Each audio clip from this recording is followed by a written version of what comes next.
Hi! Hello అండి. ఈరోజు chicken biryani ఎలా చేద్దామో చూసేద్దాం రండి. సో, నేనైతే ఎప్పుడు చేసినా ఇలాగే చేస్తా అనమాట. చాలా బాగా వస్తుంది. మనకి మసాలాలు కానీ, కారం, ఉప్పు అలాగే పీస్‌కి పట్టి చాలా టేస్టీగా ఉంటుందనమాట. పీస్ అయితే చూడండి చాలా బాగా ఉడుకుతాయి చికెన్ పీస్. అలాగే రైస్ కూడా చాలా పొడి పొడిగా వచ్చి చాలా బావుంటుందనమాట. సో, డెఫినెట్‌గా ఇలా అయితే ట్రై చేయండి. సో, ఇక ప్రాసెస్ అయితే చూసేద్దాం రండి. ముందుగా నేనైతే ఒక పాన్ తీసుకున్నా అనమాట. ఈ పాన్‌లో ఒక హాఫ్ కేజీ చికెన్ అయితే తీసుకున్నాను. సో, చూడండి లెగ్ పీసెస్‌కి అయితే నేను ఘాట్లు పెట్టి తీసుకున్నా అనమాట. తర్వాత ఈ వాష్ చేసుకున్న చికెన్ తీసుకొని మనం పాన్‌లో వేసుకొని బాగా ఫ్రై చేసుకోవాలి ఫస్టు. అంటే మనం ఆయిల్ కూడా ఏమీ వేయకుండా జస్ట్ ఓన్లీ పీసెస్ వేసుకొని చికెన్ పీసెస్ అందులోని వాటర్ అంతా పోయే వరకు అయితే ఫ్రై చేసుకోవాలన్నమాట. ఇలా చేయడం వల్ల ఏంటంటే మనకి చికెన్ బిర్యానీ తినేటప్పుడు చాలా టేస్ట్ ఉంటుందన్నమాట పీస్ కూడా. సో, అందుకని చెప్పేసి దాంట్లో చికెన్‌లోని వేస్ట్ వాటర్ అంతా పోయే వరకు అయితే మనం ఫ్రై చేసుకోండి. ఇక ఆ తర్వాత మనం చికెన్ బిర్యానీ ఏ బౌల్‌లో అయితే ప్రిపేర్ చేయాలనుకుంటున్నామో ఆ బౌల్ తీసుకొని మనం ముందుగా ఫ్రై చేసి పెట్టుకున్న చికెన్ అంతా కూడా అందులో వేసేయండి. ఇది మ్యారినేట్ చేసి పెట్టుకోవాలన్నమాట ఒక 1 అవరు. సో, ఇదైతే నేను ఫ్రై చేసి పెట్టుకున్న చికెన్ అంతా కూడా అందులో వేసుకుంటున్నాను. ఆ తర్వాత అది కొంచెం చల్లారేలోపు నేను కొంచెం ఇక ఫ్రైడ్ ఆనియన్స్ చేసుకోవడం కోసం అయితే కొంచెం ఆయిల్ అయితే తీసుకున్నాను అనమాట. సో, మనకి బిర్యానీలోకి డెఫినెట్‌గా ఫ్రైడ్ ఆనియన్స్ ఉంటేనే టేస్ట్ ఉంటుంది కదా! ఇక్కడైతే నేను ఒక 3 మీడియం సైజ్ ఆనియన్స్ కట్ చేసేసుకొని వాటిని ఫ్రై చేసుకోవడం కోసం అయితే ముందుగా నేను హీట్ చేసి పెట్టుకున్న ఆయిల్ అయితే వేసుకొని ఫ్రైడ్ ఆనియన్స్ అయితే ప్రిపేర్ చేసుకుంటున్నా అనమాట. చూడండి ఇక్కడ చక్కగా ఆనియన్స్ అయితే ఫ్రై అయిపోయాయి.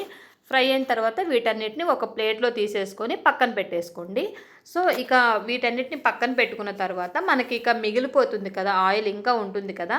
ఫ్రై చేసుకున్న తర్వాత ఆ ఆయిల్‌లో ఇప్పుడు మనం బిర్యానీ మసాలాలు వేసుకోవాలనమాట. నేనైతే ఇక్కడ అదే ఆయిల్‌లో ఇక ఫస్ట్ అయితే ఇలాచీ వేశాననమాట. యాలకులు, ఆ తర్వాత బిర్యానీ ఆకు, ఆ తర్వాత చెక్క మొగ్గ, తర్వాతొచ్చేసి ఇక మన దగ్గర ఏవైతే బిర్యానీ స్పైసెస్ అన్నీ ఉంటాయో అవన్నీ కూడా వేసుకొని ఇలా ఫ్రై చేసుకోవాలనమాట.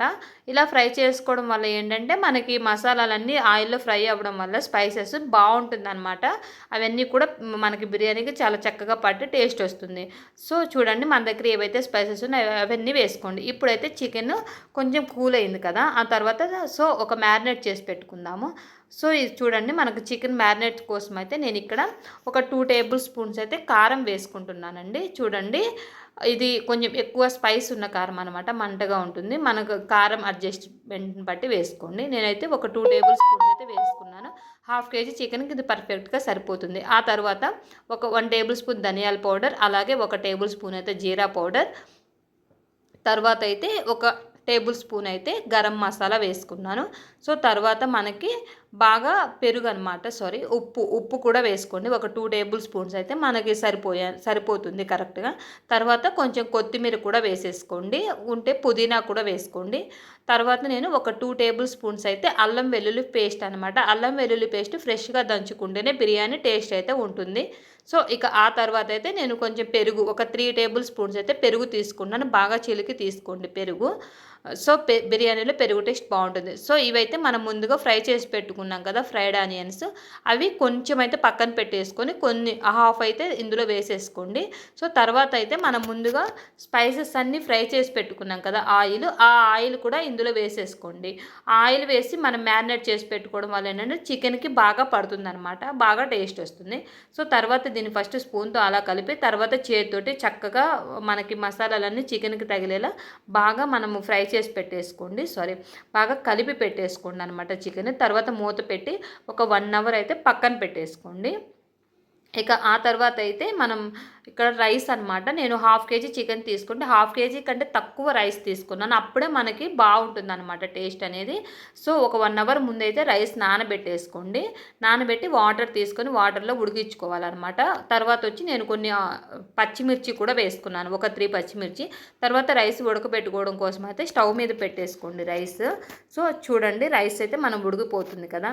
ఈలోపు కొంచెం రైస్‌లో ఇక ఎటువంటి స్పైసెస్ వేయాల్సిన అవసరం లేదు. జస్ట్ ఉప్పు, అలాగే పచ్చిమిర్చి వేసుకోండి. ఆ తర్వాత ఒకేసారి చికెన్ కూడా ఉడికించుకోవడానికైతే పెట్టాననమాట. ఇక్కడ రైస్ అయితే మనకి జస్ట్ ఒక 90% అయితే ఉడకాలండి. అలాగే చికెన్ కూడా 90% ఉడకాలనమాట. ఆల్రెడీ చికెన్ మనం ఫ్రై చేసాం కాబట్టి అప్పుడే హాఫ్ ఉడుకుతుంది. ఇక్కడ కూడా 90% ఉడుకుతుంది. 90% చికెన్ ఉడికిన తర్వాత మనం ముందుగా ఉడికించి పెట్టుకున్న రైస్‌ని తీసేసుకొని అందులో మనకైతే రైస్ పైన వేసుకోవాలన్నమాట. రైస్ పైనంతా చక్కగా వేసేసుకొని దాంట్లో కొంచెం రైస్ తీసుకొని చక్కగా మనం ఒక పొరలు లేయర్స్‌గా అయితే రైస్ వేసుకొని దాన్ని చక్కగా మనము అంటే ఒక ఫ్లాట్‌గా పెట్టేసుకోవాలి. ఆ తర్వాత ఇక ఫైనల్‌గా దాంట్లో కొత్తిమీర, అలాగే మనం ముందుగా ఫ్రై చేసి పెట్టుకున్న ఫ్రైడ్ ఆనియన్స్ అన్నీ కూడా వేసుకోవాలి. చూడండి ఇక్కడ ఫ్రైడ్ ఆనియన్స్ కూడా వేసుకున్నాననమాట. ఆ తర్వాత కొంచెం నెయ్యి తీసుకొని నెయ్యిలో పసుపు వేసుకొని నేనైతే ఇక్కడ వేడి గోరువెచ్చగా ఉన్న నెయ్యి అయితే వేస్తున్నా. ఇలా వేయడం వల్ల ఫ్లేవర్ బావుంటుంది. అలాగే మనకు కొంచెం కలర్ కూడా వస్తుందనమాట. తర్వాత ఇక మూత అయితే పెట్టేసుకొని మనము ఏదైనా ఒక వెయిట్ ఉంటుంది కదా! మన ఇంట్లో చిన్న రోల్ కానీ సంథింగ్ ఏదో ఒకటైతే రోల్ ఉన్నా పెట్టేసుకోండి. చూడండి చాలా చక్కగా కుక్ అయిందనమాట. రైస్ కానీ అలా బాగొచ్చింది. టేస్ట్ కూడా చాలా బాగుందండి. డెఫినెట్‌గా ట్రై చేయండి. వీడియో నచ్చితే లైక్ చేసుకోండి. మన ఛానల్‌ని ఫస్ట్ ఎవరైనా చూస్తున్నట్లయితే డెఫినెట్‌గా సబ్స్క్రైబ్ అయితే చేసుకోండి. ప్లీజ్ ఎవరైనా ఫస్ట్ టైం ట్రై చేస్తున్న వాళ్ళైనా ఇలా అయితే ట్రై చేసుకోండి. ఎప్పుడు ఇలాగే కావాలని అడుగుతారనమాట. చాలా